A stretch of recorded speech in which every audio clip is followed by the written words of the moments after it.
Olá, meu nome é Maicon Oi, meu nome é Letícia. e hoje nós vamos fazer uma apresentação para vocês da aula de Humanidades Digitais e Intermedialidade sobre a musa na modernidade. Então a gente vai passar todo um percurso ali da musa desde o Renascimento, passar ali um pouquinho sobre o romantismo, a época ali do Victor Hugo, e vamos apresentar ela também no dia de hoje. Então, como eu já disse, meu nome é Maicon, eu faço licenciatura em Letras Português e eu estou no 6º período. Bom, eu sou a Letícia, eu também faço a licenciatura em Letras Português na UFPR, estou no 6º período, e espero que vocês gostem da aula. Vamos dar início, Maicon. Esse trabalho ele foi orientado pelo professor Rogério, ali do departamento da LIC, que é o departamento que tem o curso de Letras Português. Para iniciar a nossa aula, a gente vai falar um pouquinho sobre a musa que eu diria que é a mais conhecida mundialmente, assim, que é a Vênus, ou a Afrodite. Muitas vezes as pessoas até fazem alguma piadinha sobre, tipo, nossa, aquela pessoa é tão bonita que parece a Afrodite, ou alguma coisa assim. Porque a Afrodite, ela é uma deusa, né, da mitologia greco-romana, e ela representa a beleza, a inspiração. Então aqui nessa obra a gente consegue ter um pouquinho sobre esse mito dela. Essa é uma obra do Botticelli, ela é de 1486, então ali do século XV, ali no auge do Renascimento. Então, como eu disse, ela é uma obra ali do período renascentista, remetendo à mitologia greco-romana, e ela surge ali como uma musa. Então ela serve como inspiração, ela é intocável e ela é uma figura muito sagrada, né? O mito do nascimento de Vênus é que o Cronos, né, que é um dos titãs lá na mitologia grego-romana, ele corta os testículos de Urano, que é o seu pai, e quando esses testículos eles tocam ali o oceano, eles se transformam em espuma e sangue, junto com o sangue, né? Se transformam em espuma, e dessa mistura surge a Afrodite. Então é como se ela fosse... Como se fosse, não, ela é considerada a maior musa de todas, né? A mais bela, a mais bonita, alvo de inspiração realmente, né, Letícia? Sim, é interessante como esse quadro, apesar de muito antigo, ser um quadro muito clássico, ele ter uma grande influência ainda nos tempos modernos, ainda na nossa atualidade, né? Ele tem uma composição de elementos bem arcadistas, que tem essa relação com a natureza. É interessante como esse quadro, por mais que as pessoas não conheçam o artista, né, que não saibam quem pintou a tela, eles já tenham visto, já reconheçam o quadro e já tenham visto em algum lugar, seja durante o período da escola, ou seja depois de adulto. É um quadro mundialmente muito famoso e que ainda tem muita influência, tanto em todas as artes, no sentido geral, né? Tanto na música, em produção de videoclipes, que até mesmo foi a produção da Lady Gaga, né? Que é uma artista muito famosa mundialmente, que utilizou de elementos do quadro para fazer. É legal dar um exemplo bem atual, que recentemente saiu o clipe da Priscila Alcântara, e ela usa a referência do nascimento de Vênus, com o cabelo e até mesmo a posição, para trazer ali essa referência no clipe dela. Então, séculos depois, como você disse, ela ainda é inspiração, ela ainda é essa musa sagrada, intocável. Então, diria que ela está em primeiro lugar ali, né, no lugar da musa, né? E se aqui nós temos, então, o nascimento dessa musa, a gente também tem a morte dessa musa. Essa aqui é uma obra do Victor Meirelles, também é óleo sobre tela. Essa aqui já é brasileira, do século XIX. Aqui a gente tem uma composição muito parecida com a de Vênus, só que nesse caso não é a Vênus, né? Nesse caso nós temos a Moema. Vamos ver um pouquinho sobre as características dela. A Moema, ela é uma personagem do poema Karamuru, do Frei Santa Rita Durão. Então, essa tela, ela surge ali com o Vitor Meirelles a partir dessa obra de Caramuru. Então, ela é uma adaptação do poema. Ela possui influências românticas, realistas e até mesmo barrocas, ali por causa deste contraste entre sombra e luz, as cores ali. Ela é uma personagem indígena, mas a silhueta dela remete muito à da Vênus. A anatomia do corpo, até mesmo ali a posição. Se a Vênus, num lado, ela tá em central ali, aqui ela também tá no centro. Só que lá ela estava em pé e aqui ela tá deitada. No Caramuru, essa cena é quando a Moema ela vai atrás do Caramuru. Quando ele tá voltando para Portugal, ela tenta alcançar ele ali no barco, mas acaba não a alcançando e acaba morrendo ali na praia. É uma obra que traz um peso maior para essa Vênus, né? Mas apesar disso, de ser a morte, ela não deixa de ser bela, né? É interessante como, traz muito elementos do contexto barroco e do contexto romântico mesmo, que mesmo na morte, a musa, que seria aqui representado, que faz uma reconfiguração da própria Vênus, né? A Moema, ela é muito bonita, mesmo morta, mesmo na praia, e o cenário que envolve ela também é um cenário muito bonito. O mar tá calmo, o mar tá tranquilo, é um mar, mesmo que não seja límpido, como no contexto da Vênus, que é aquele mar claro, azul, ele ainda está muito calmo e é uma paisagem muito serena, um contexto de amanhecer ou de entardecer, que faz muito uma correlação com isso do nascer do sol, o nascer da vida, né? E o entardecer, a morte do sol, a morte, a vida, o fim da vida, no geral. Então, o contexto que ela tá não se sabe. Provavelmente é um amanhecer, mas apesar de ser um quadro que tem tonalidades, tem cores mais escuras, não deixa de ser um quadro que passa, que por mais que retrate também um tema, a morte em si, ela não é a morte de uma forma grotesca, de uma forma horrenda, porque se mostra muito bonita, muito límpida, muito... Então, ela faz um contraste com a Vênus, do nascimento e morte, porém a musa ainda se mostra esse ser intocável, esse ser... O que também é reflexo da época que é indianista, que os artistas buscavam enaltecer os indígenas, né? Tanto na literatura quanto nas artes.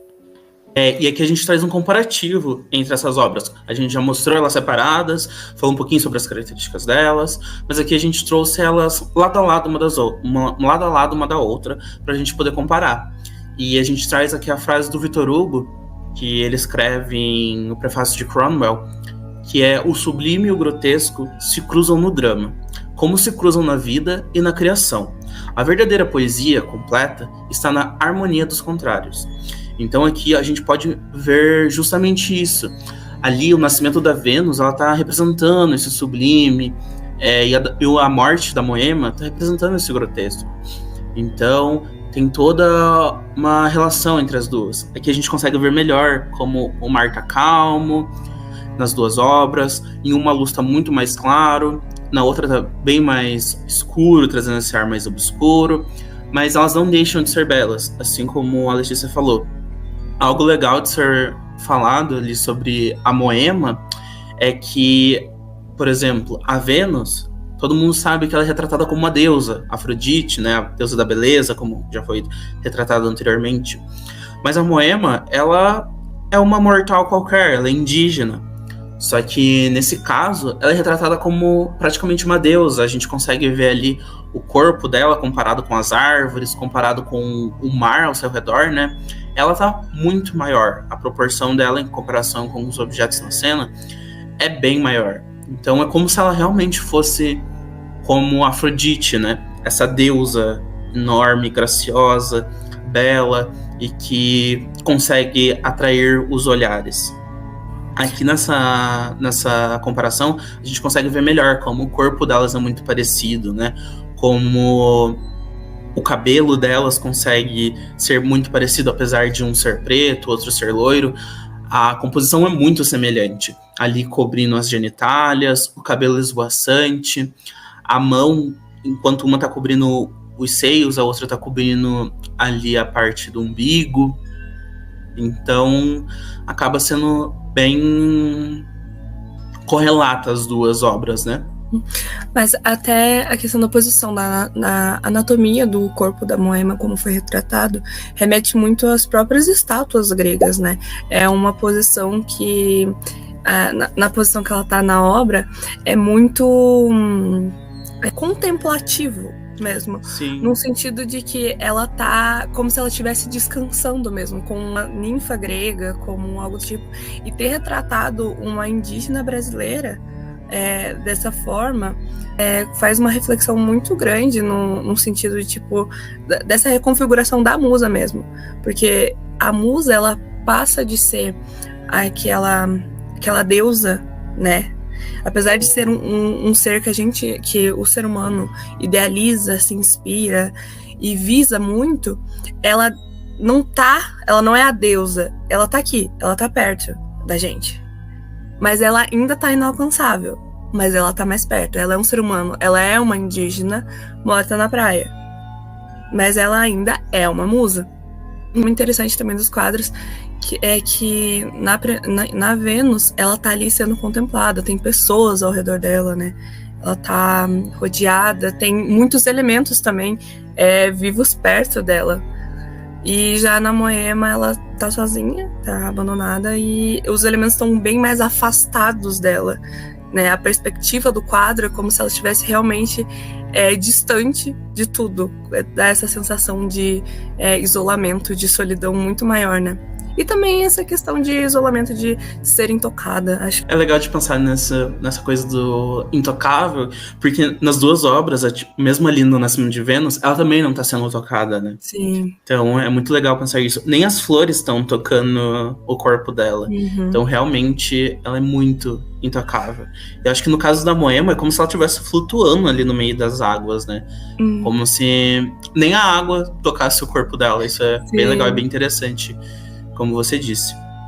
Bom, mas a gente deu um salto aqui no tempo, então a gente passou pelo Renascimento e foi direto do século XV direto para o século XIX.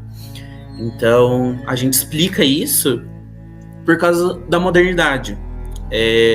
O mundo foi se modernizando e com isso a musa foi se modificando. Mas isso não significa que ela deixou de existir, né?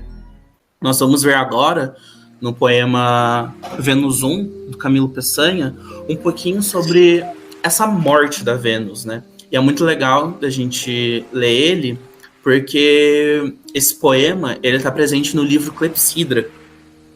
E esse livro Clepsidra, todos os poemas ao redor dele são sobre a temática da água. Então, vai falar sobre o mar, sobre o tempo, mas sobre a água, né? Então, como eu já disse, o Camilo Peçanha, ele escreve esse livro. Ele é um poeta português do modernismo, ali no período moderno. Se eu não me engano, o livro é publicado em 1920. E esse poema, ele possui seus versos livres, né? Ele não possui uma estrutura muito definida, como, por exemplo, um soneto ou uma ode. Então ele não tem um formato clássico, né? Ele tem os seus versos ali seguidos. Vamos ler ele primeiro, né? Pra gente poder analisar um pouquinho. Então a flor da vaga, o seu cabelo verde, que o torvelinho enreda e desenreda. O cheiro, a carne que nos embebeda, em que os desvios a razão se perde. Pútrido o ventre azul e aglutinoso, que a onda crassa num balanço alaga, e reflui um olfato que se embriaga, como em um sorvo murmura de gozo. O seu esboço, na marinha turva, de pé flutua, levemente curva. Ficam-lhe os pés atrás, como voando, e as ondas lutam como feras mugem. A lia que a desfazem disputando e arrastando-a na areia o assal surgem. Então aqui, nesse poema, a Vênus 1, a gente pode ler ela como a própria deusa, Vênus, ou como um barco de algum pescador, de algum capitão, porque geralmente os barcos eles levam, né, o nome de alguma musa ou de uma inspiração, como Andrômeda 1, Vênus 1. Então, nesse caso aqui, nós vamos optar por ler esse poema como se fosse a morte dessa Vênus mesmo.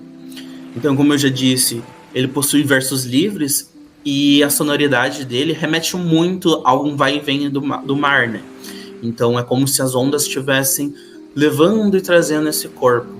Ali, principalmente em que o torvelinho enreda e desenreda.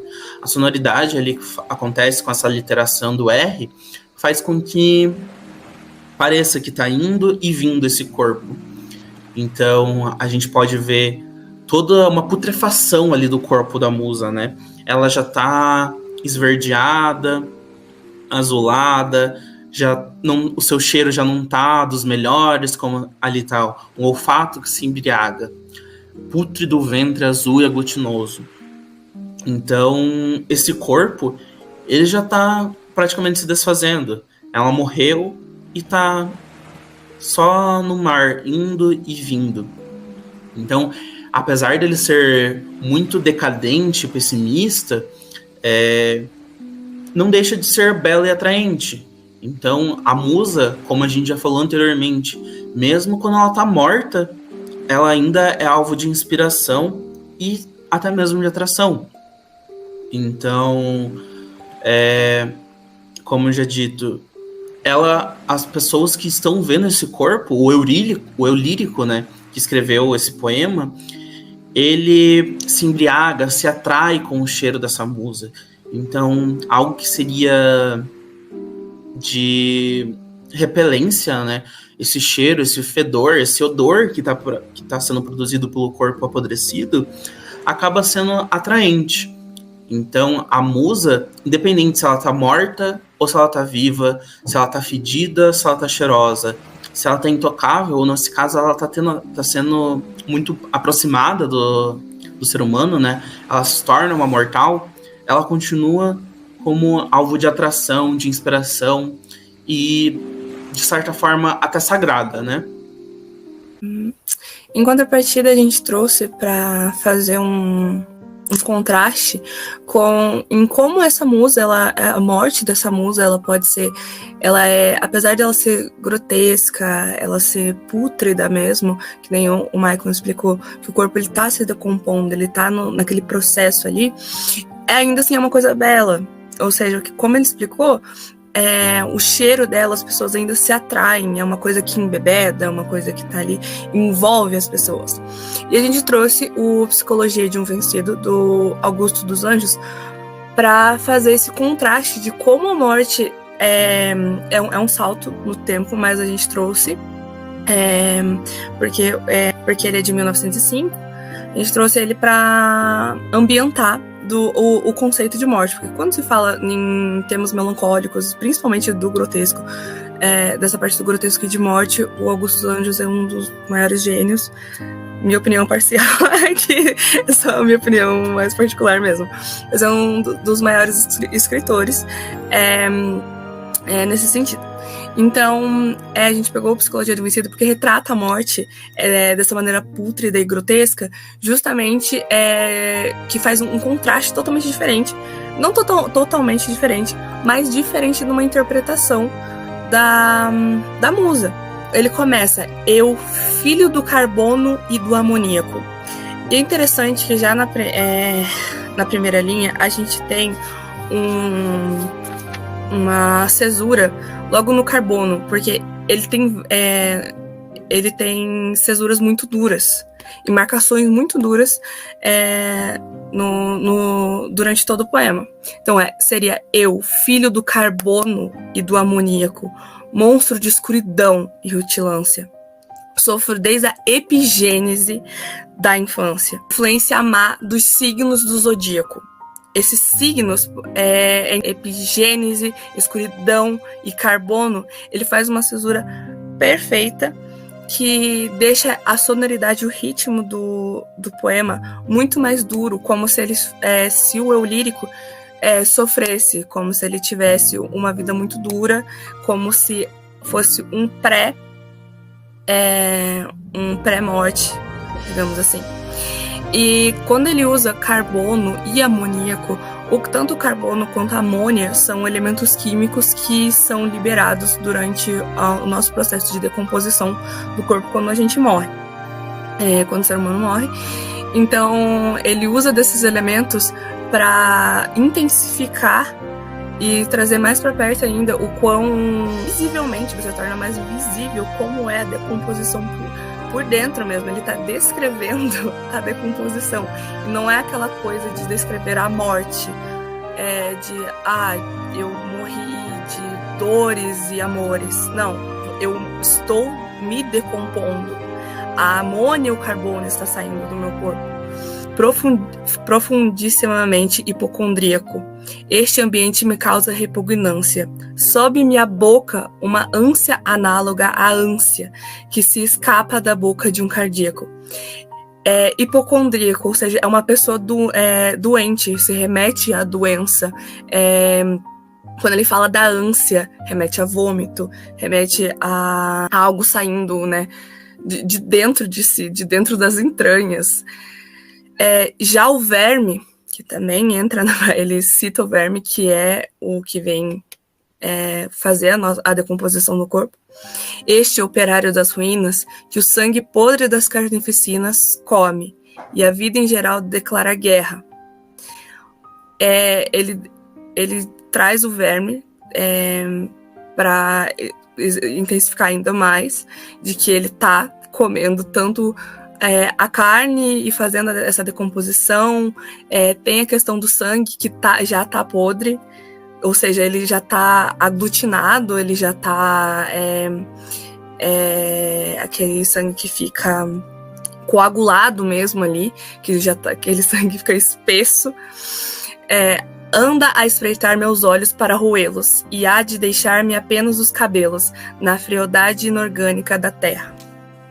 Quando você analisa num geral esse poema, que eu já falei de início, ele não descreve a morte como algo mais sentimental.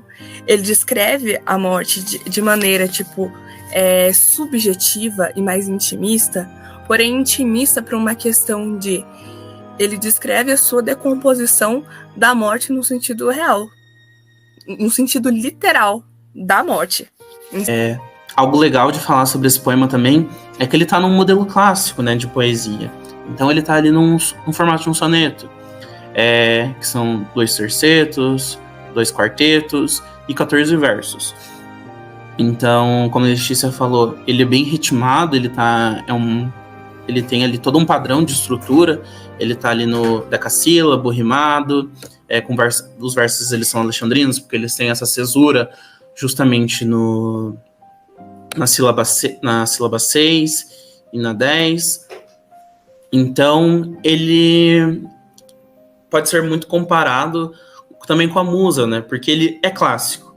Ele inova, ele se modifica ali na temática, mas a estrutura dele é totalmente clássica, diferente do poema anterior, que são versos totalmente livres, não possuem uma estrutura específica, mas também se remete a Vênus. Aqui a gente pode fazer uma comparação também com a morte bem grotesca, né? Se em ela estava mais sublime, aqui ela estava bem grotesca.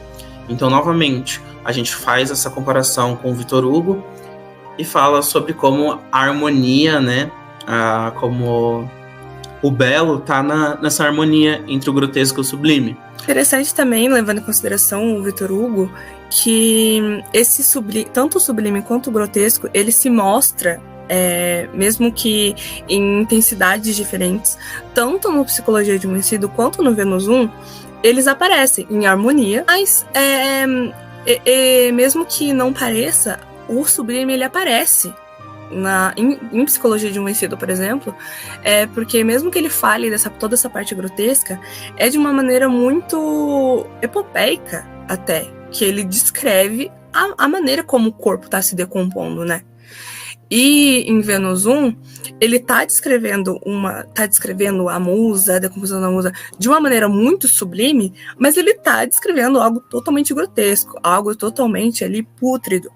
Então, essa questão de harmonia tá presente em ambos os poemas. Agora a gente deu, né, esse salto para justificar a morte da musa, mas isso não significa que, apesar dela ter morrido, que ela está morta.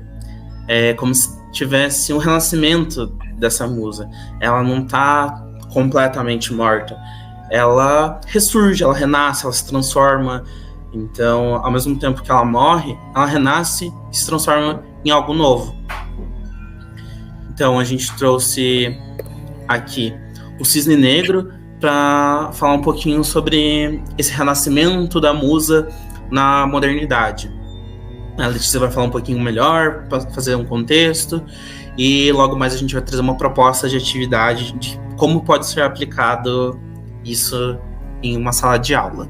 Bom, para começar falando desse clássico do balé do Tchaikovsky de 1800, a gente trouxe a adaptação do balé para o filme de 2013, do Lago dos Cisnes,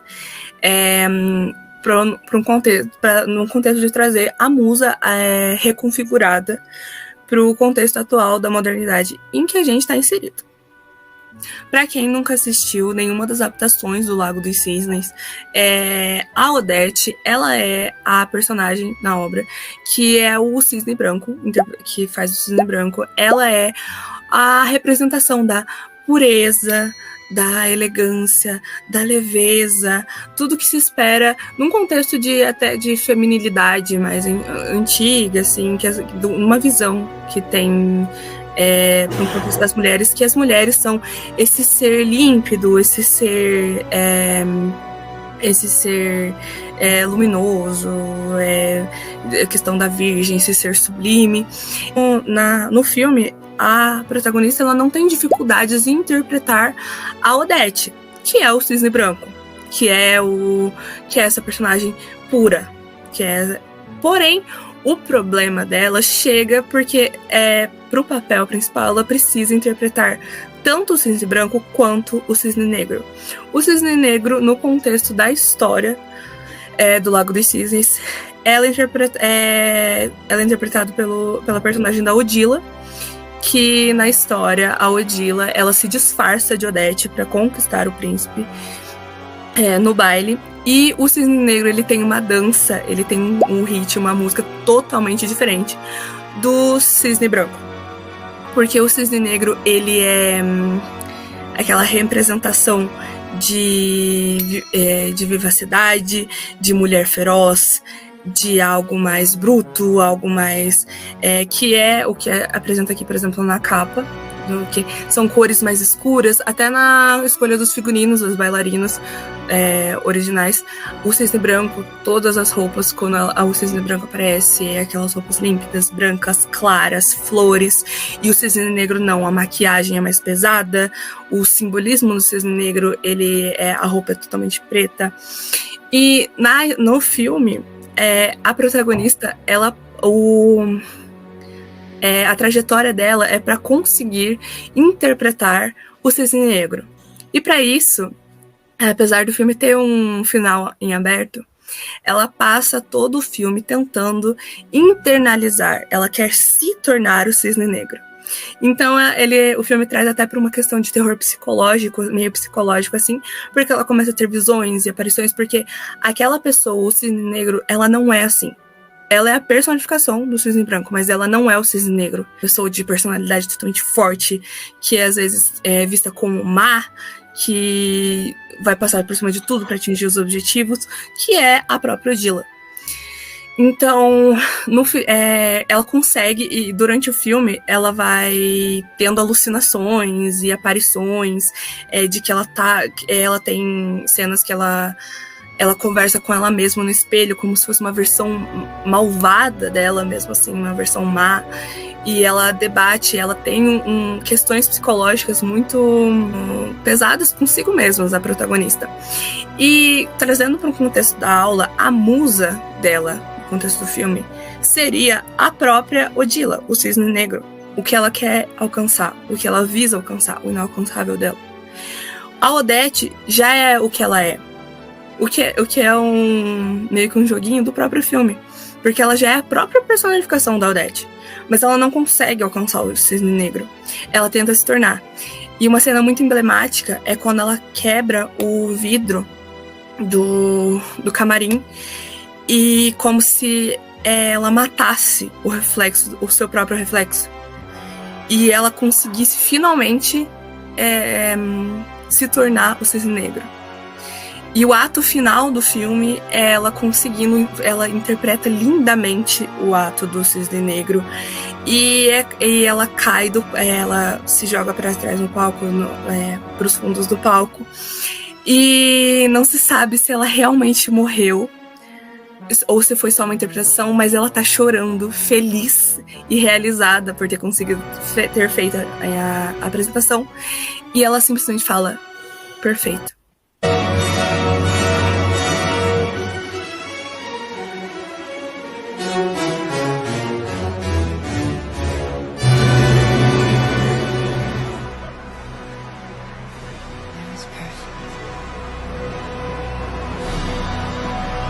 O que seria isso, essa reconfiguração? A musa, lá, quando a gente analisou as obras de arte, ela tinha esse contexto mais de pureza. Por mais que ela estivesse morta, ela tem esse contexto de sublime, de algo puro, algo, sabe? Por mais que, mesmo na morte. Quando ela morre, digamos, vamos trazer até para uma morte meio emblemática dela, conforme a gente vai se modernizando, o tempo vai passando, e levando em consideração que as obras de arte em si possuem, segundo Walter Benjamin, possuem diversas auras, e diversas interpretações de uma obra de arte. As pessoas, né, a gente como sociedade, a gente se conecta com as obras de arte de diferentes maneiras. Essa musa, ela se reconfigura, vai se reconfigurando com o passar do tempo. E daí a gente traz para um contexto de que não tem como a gente falar da musa reconfigurada na modernidade sem falar do capitalismo. Porque toda a arte que a gente produz hoje em dia tá inserido num contexto de capital. Da arte na atualidade, a gente tem que levar em consideração que a gente produz essa arte muitas vezes repetidamente. Essa musa, como no contexto da Vênus, a gente vai trazer essa Vênus, a obra do Botticelli, ainda tem influência nos dias de hoje, ela se reconfigura, mas ela vai ser reutilizada na indústria por conta do capital diversas vezes. Ela vai ser desgastada até o fim, porque, apesar de muito emblemática, ela ainda é uma representação da musa. Entende? Sim. E algo legal de ser falado sobre isso é que Walter Benjamin, né, como você citou, na obra de arte na era da produtividade técnica, ele fala sobre como hoje em dia não, no período que ele escreveu esse texto, que a obra de arte ela tinha se perdido essa aura. Então é como se a musa tivesse perdida, né? Como se a musa já não estivesse mais presente ali. Porque por conta do capitalismo, a gente produz tanto, sempre a mesma coisa, que a gente já não tem mais, por exemplo, a vontade de ir no museu. A gente pode ver a obra de arte ali na tela do celular, a gente pode ver na tela do computador, pela televisão. Então, a gente não precisa mais ir até lá, não tem mais toda essa aura mágica ao redor, né, da obra de arte. Mas, apesar disso, toda essa reificação, né, que aconteceu na obra de arte, no ser humano, que é esse processo de coisificação que o Marx traz muito ali na sua obra, porque a gente perde toda essa... o que a gente está fazendo, né? O porquê que a gente está fazendo, que é mais ou menos o que acontece ali no Cisne Negro também, né? Nessa adaptação, porque ela já não sabe mais quem é ela, quem é a personagem, quem é a Odete e quem que é a Odila, né? ela meio que apenas é. Então, é como se ela mesma se tornasse essa musa. É como se esse processo que aconteceu dela de ser coisa faz com que ela também seja parte da obra de arte. Então, se em um momento a gente perde essa aura, perde essa musa, hoje em dia as pessoas querem ser parte dessa obra de arte, querem ser parte da musa. Muitas vezes, hoje em dia, quando uma pessoa vai no museu, ela tira foto. Elas não ficam mais ali admirando a obra de arte, né? As pessoas tiram foto, fazem gravações para postar nos seus Instagrams, nas suas redes sociais. Então, todo mundo quer fazer parte daquilo, né? Então, a gente fecha essa aula aqui falando sobre a musa ao longo dos anos, né? Que se ela era inalcançável, hoje em dia, apesar dela ainda ser inalcançável, a gente quer ser parte dela. A gente quer ser essa musa, né? É legal ver esse contraste, né? Como a musa se modificou ao longo dos tempos. E para finalizar, a gente vai passar um trechinho do filme, que é o trailer, e fazer uma proposta de atividade para ser levada para a sala de aula. Só um pouquinho. Foi.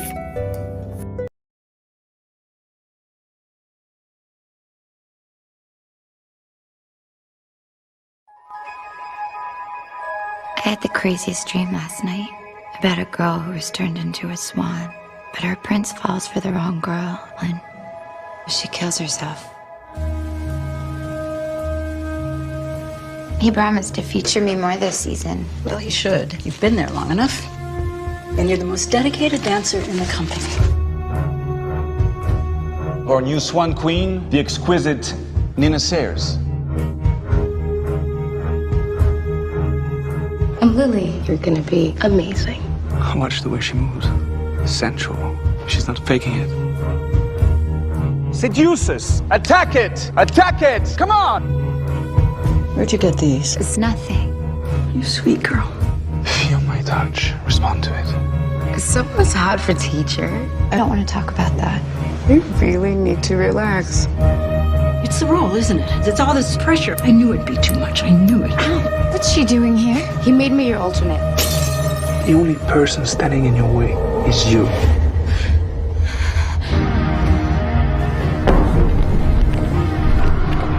How do you know where I live? I have my ways.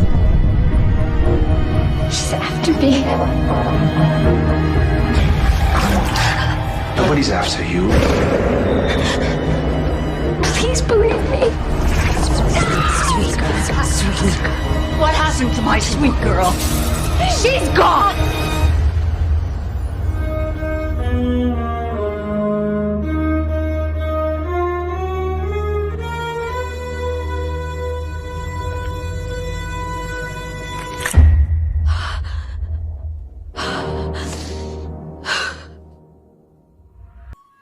Bom, então, aqui a gente teve o trailerzinho do Cisne Negro, então deu pra ver um pouquinho melhor.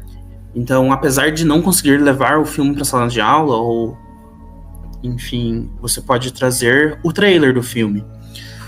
Você pode trazer o trailer, fazer ali uma explicaçãozinha do filme, e pedir para que seus alunos façam uma produção de um trailer falando sobre o nascimento, a morte e o renascimento dessa musa ao longo dos tempos. Então a gente propõe que seja uma atividade para ser feita em grupos de até 4 ou 5 integrantes e que seja apresentado um roteiro ali com as principais características que foram apresentadas durante a aula e que tenha mais ou menos entre 3 a 4 minutos, assim como no trailer. Então, por exemplo, pode ser pegado vários trailers para ser analisados e, por fim, adaptado para o trailer de acordo com a temática da aula. Então, essa aula a gente pensou que fosse uma aula para, além de ensinar sobre como é a musa ao longo dos anos, trazer também essa intertextualidade, essa intermedialidade, mas também como uma proposta de como aplicar na sala de aula. Essa aula ela foi pensada para o público de ensino médio E eu acho que é isso. Tem mais alguma coisa, Letícia? Só fazendo um complemento, né, dessa fala, que pro trailer, uma das ideias, levando em consideração toda a aula, é justamente trazer essa reflexão, esse questionamento sobre perda da aura da obra de arte, a perda da própria musa, no contexto de atualidade, contexto moderno que a gente está vivendo, e como ela está se reconfigurando e está constantemente se modificando, e o que a gente considera como musa, quais são os ícones, o que a gente está, para onde a gente está se encaminhando com isso, principalmente quando a gente fala no contexto de juventude, dos jovens, que a gente, como você falou, que seria o público-alvo da aula com a proposta da atividade. Então é isso. Aqui, muito obrigado a todos que assistiram. Aqui a gente tem os nossos e-mails para contato, caso queira a apresentação, os slides, né? E estamos à disposição para dúvidas também. E é isso. Muito obrigado. Muito obrigado. Agradecemos ao professor Rogério pela oportunidade, pelo projeto, pela matéria. E obrigado, Maicon, por ter sido uma excelente dupla. E obrigado à atenção de todos por terem assistido essa aula. Tchau, tchau, pessoal. Tchau, tchau.